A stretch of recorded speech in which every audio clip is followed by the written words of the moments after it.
Di sisi lain, kasus penganiayaan terhadap remaja SMP di Cilacap, Jawa Tengah menambah daftar panjang perundungan sesama pelajar. Sungguh miris sebab pelaku bertingkah arogan dan tega menghakimi korban hingga tersungkur.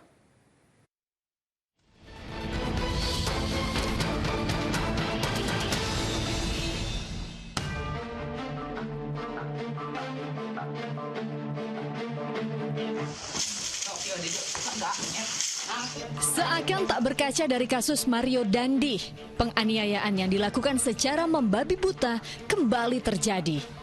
Masih lekat dalam ingatan gaya Mario Dandi bak selebrasi pemain sepak bola kala ia menganiaya korbannya.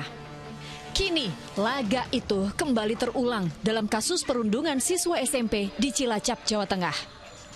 Dalam rekaman berdurasi 4 menitan itu, remaja berusia 15 tahun tersebut bukannya merasa bersalah atas penganiayaan terhadap adik kelasnya.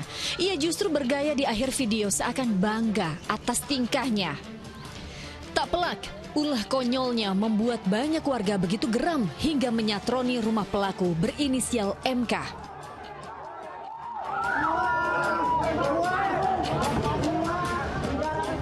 Masa seolah tak peduli akan prestasi kejuaraan lomba bela diri yang ditekuni pelaku. Pelajar kelas 9 itu pun segera dilaporkan keluarga korban.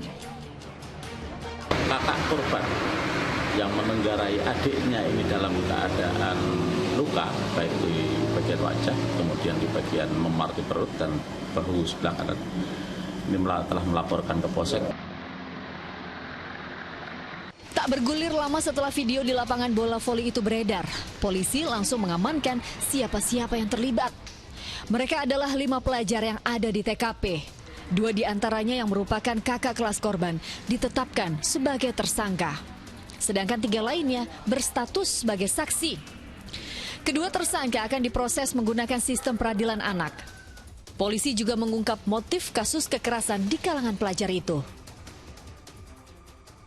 Motifnya karena korban ini mengaku termasuk menjadi anggota barisan siswa. Padahal dia bukan sebagai anggota barisan siswa dan dia juga sempat menantang keluar.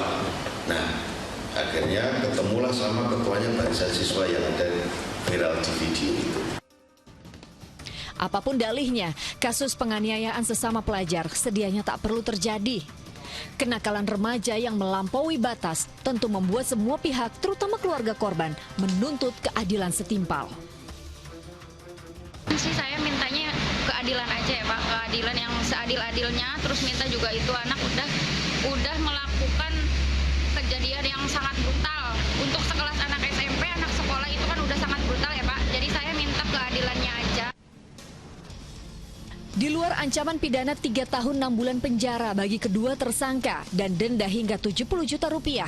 Kondisi korban yang bukan cuma mengalami memar pada tubuhnya tapi juga trauma pada jiwanya harus segera mendapat perhatian dan penanganan khusus. Jangan sampai tunas harapan bangsa hancur sebelum berkembang. Tim Liputan melaporkan.